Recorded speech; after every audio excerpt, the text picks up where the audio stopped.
আমরা সালাম দিব হচ্ছে এইখানে। এইখানে এই ছিদ্র বরাবর ভিতরে হচ্ছে রাসূল সাল্লাল্লাহু আলাইহি ওয়াসাল্লামের রওজা। পুরুষরা আসেন, পুরুষরা, মহিলাদেরকে এখানে যাইতে দেওয়া হয় না, তো আপনারা দেখলে বুঝবেন না। একটু আপনারা সাইডে থাকেন।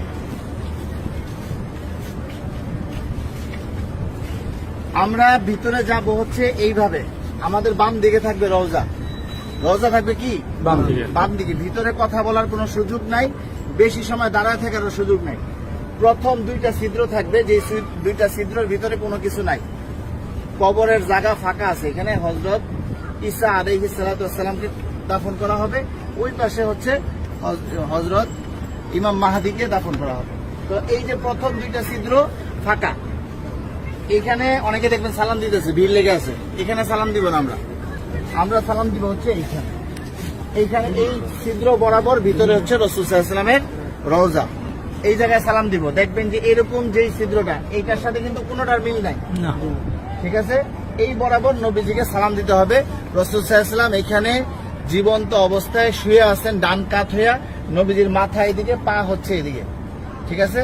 রাসূল শুয়ে আছেন, উম্মতের সালাম গ্রহণ করতেছেন, হ্যাঁ, সরাসরি সালাম গ্রহণ করতেছেন। তারপরে এখানে আবু বকর রাদিয়াল্লাহু আনহুর কবর, এই বরাবর এখানে আবু বকর রাদিয়াল্লাহু আনহুকে সালাম দিতে হবে। কিভাবে সালাম দিব? নবীজিকে কিভাবে দিব? আসসালাতু আসসালামু আলাইকা ইয়া রাসূলুল্লাহ, আসসালাতু আসসালামু আলাইকা ইয়া হাবিবাল্লাহ। যতটুকু বেশি আমরা পারি বলার চেষ্টা করব। সালাম দেওয়ার সবচেয়ে সুন্দর সময় হচ্ছে রাত্রে 10:30টার পর থেকে নিয়ে রাত্রে 1টা-2টা পর্যন্ত ফাঁকা থাকে, ভিড় থাকে না। আর দিনের বেলা সকাল 7টা থেকে নিয়ে একেবারে জোহর পর্যন্ত কি ফাঁকা থাকে, ফাঁকা। আসরের সময় থেকে নিয়ে এশারের পর পর্যন্ত কি থাকে? ভিড় থাকে।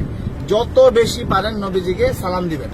যদি সালাম কবুল হয়ে যায়, আল্লাহ নবী বলতেছেন যে আমার রোজায় যে সালাম দিল তার উপরে, আমার উপরে ওয়াজিব হয়ে যায় তার জন্য হাসরের ময়দানে সুপারিশ করা।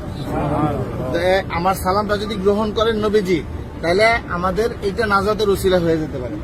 যাই হোক, বলতেছিলাম এই বরাবর আবু বকর রাদিয়াল্লাহু আনহু, আবু বকর রাদিয়াল্লাহু আনহু মাথা এদিকে, পা এদিকে। নবীজির মাথা এখানে, রাসূলের পা এই পর্যন্ত আসছে। রাসূলের শরীরের ওই পাশে হচ্ছে কি আবু বকর রাদিয়াল্লাহু আনহু। আবু বকর রাদিয়াল্লাহু আনহু ঘাড় বরাবর হচ্ছে হযরত ওমর রাদিয়াল্লাহু আনহু, উনি আরো ওই পাশে, ঠিক আছে? নবীজি এখান থেকে এইভাবে শোয়া, রাসূলের পরে হচ্ছে আবু বকর রাদিয়াল্লাহু আনহু শোয়া, তারপরে হচ্ছে হযরত ওমর রাদিয়াল্লাহু আনহু। এইখানে হযরত ওমর রাদিয়াল্লাহু আনহুকে সালাম দিতে হবে। তো এইখানে নবীজিকে সালাম দিব আমরা।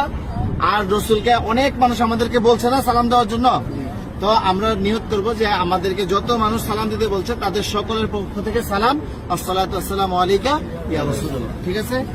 তারপর আবু বকর রাদিয়াল্লাহু আনহুকে সালাম দিব, হযরত ওমর রাদিয়াল্লাহু আনহুকে সালাম দিব। তারপরে এখানে কোনো কিছু নাই, ফাঁকা আছে কবরের জায়গা ভিতরে, আমরা এদিক দিয়ে বের হয়ে যাব। এটা হচ্ছে পুরুষদের যে কোনো সময় খোলা আছে সালাম দেওয়া। আর মহিলাদেরকে ঠিক রওজার পিছন দিক দিয়ে দিবে সালাম দেওয়ার জন্য একদিন। কথা বুঝতে পারছেন? একদিন সুযোগ আসবে রিয়াজুল জান্নাহ নামাজ পড়ার জন্য, এবং সালাম দিবেন রওজার পিছন দিক থেকে। আর মহিলারা বাহির দিয়া প্রতিদিনই সালাম দিবেন আপনারা বাহির থেকে, হ্যাঁ? এই পাশে আসেন।